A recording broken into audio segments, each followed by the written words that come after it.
Y Y study academy में आपका स्वागत है।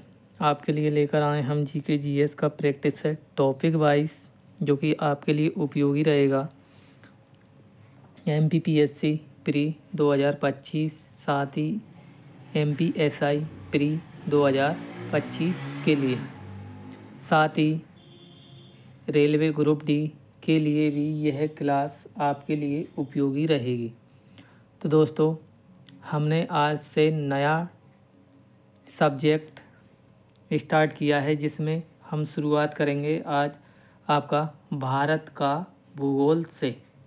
और भारत भूगोल में भी आपका सामान्य परिचय होगा। यहाँ पर आपका पहला क्वेश्चन है, निम्नलिखित में से किस स्थान पर दिन और रात के तापमान के बीच का अंतर सबसे अधिक संभावना है? तो यहाँ पर आपका आंसर हो जाएगा दिन और रात के तापमान में सबसे अधिक अंतर जो है थार रेगिस्तान के मरुस्थल में होती है। चिल्का झील अगर आपसे पूछा जाए कहाँ स्थित है, तो आपका आंसर हो जाएगा चिल्का झील उड़ीसा राज्य में स्थित है। माउंट एवरेस्ट, जो कि एशिया की सबसे ऊंचा पर्वत है और इसकी सबसे ऊंची चोटी माउंट एवरेस्ट है, जिसकी ऊंचाई 8,848 मीटर है।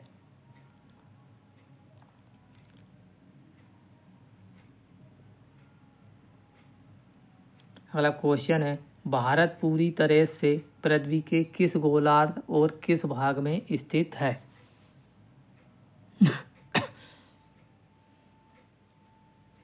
यहाँ पर आपका आंसर हो जाएगा भारत पूरी तरीके से उत्तरी पूर्वी गोलार्ध में स्थित है। अगला क्वेश्चन है आपका, भारत के राज्यों का निम्नलिखित में से कौन सा युग्म सबसे पूर्वी और पश्चिमी राज्य को इंगित करता है? तो यहाँ पर आपका आंसर हो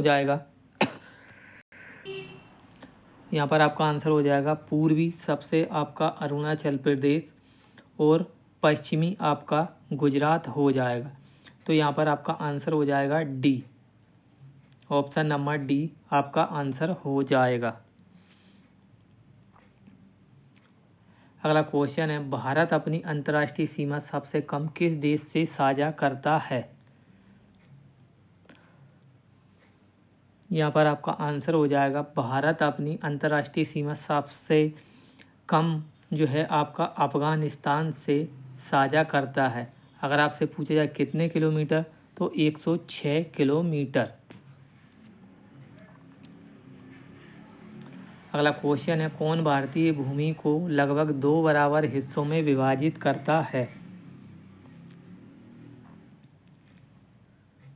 तो यहाँ पर आपका आंसर हो जाएगा कर्क रेखा। भारत को लगभग 2 भागों में विभाजित करती है।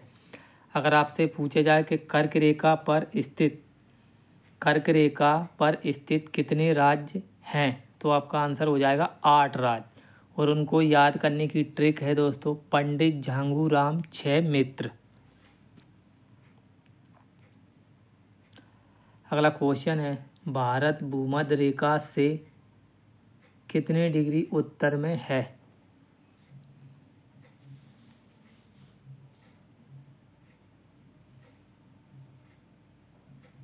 तो यहाँ पर आपका आंसर हो जाएगा 7 डिग्री। भारत भूमध्य रेखा से स्थित है। अगला क्वेश्चन है, रबी फसल के मौसम में भारत में निम्न में से कौन सी फसल समूह में उगाई जाती है? यहाँ पर आपको रबी की फसल बताना है। तो यहाँ पर आपका आंसर हो जाएगा रबी की फसल में दोस्तों गेहूं, सरसों और चना की रोपाई की जाती है। अगला क्वेश्चन है, क्षेत्रफल की दृष्टि से भारत का सबसे बड़ा राज्य कौन सा है? यहाँ पर आपका आंसर हो जाएगा क्षेत्रफल की दृष्टि से भारत का सबसे बड़ा राज्य आपका राजस्थान हो जाएगा। अगला क्वेश्चन है, भारत का कौन सा राज्य अधिकतम राज्य सीमाओं को छूता है? यहाँ पर आपका आंसर हो जाएगा अधिकतम राज्यों की सीमाओं से राज्य आपका छूता है आपका उत्तर प्रदेश। उत्तर प्रदेश लगभग 8 भारतीय राज्यों की सीमाओं से लगा हुआ है। अगला क्वेश्चन है, निम्नलिखित में से किस देश के साथ भारत की अंतर्राष्ट्रीय सीमा नहीं लगती है?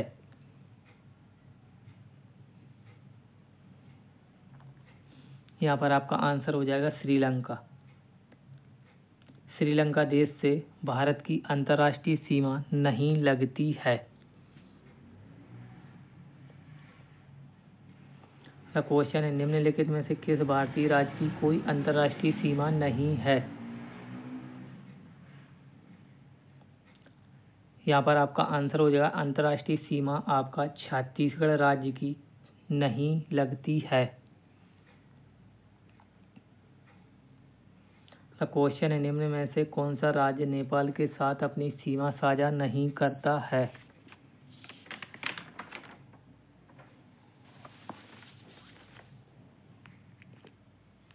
यहाँ पर आपका आंसर हो जाएगा नेपाल के साथ सीमा दोस्तों आपका उत्तर प्रदेश राज्य नहीं, असम। दोस्तों असम राज्य की सीमा नेपाल के साथ में नहीं लगी हुई है। अगला क्वेश्चन है, भारत से अधिकतम दूरी पर है।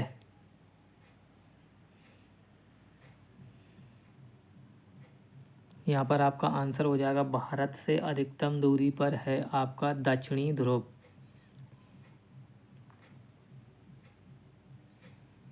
अगला क्वेश्चन है, भारत का सबसे लंबा समुद्र तट इनमें से किस शहर में स्थित है? यहाँ पर आपका आंसर हो जाएगा मरीना बीच, जो कि चेन्नई में स्थित है। भारत का सबसे लंबा समुद्र तट है शहर के हिसाब से। अगर आपसे राज्य के हिसाब से पूछा जाए तो गुजरात। अगला क्वेश्चन है, भारत का निम्नतम बिंदु कौन सा है?